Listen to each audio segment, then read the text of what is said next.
so I got a camera, so I think it was a sign for me to start vlogging.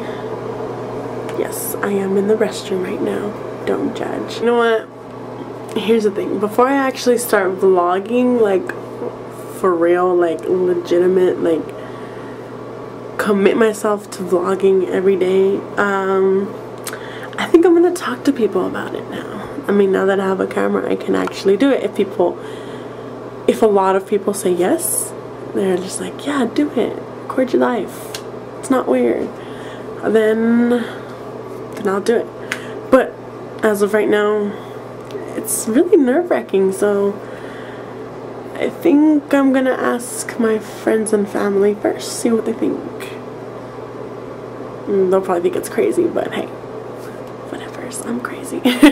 No, I'm not. But yeah, let's see. So, I mean, I hope for the best. I have faith in whatever happens. Everything happens for a reason, so we'll see. Okay. Thanks for watching. Bye.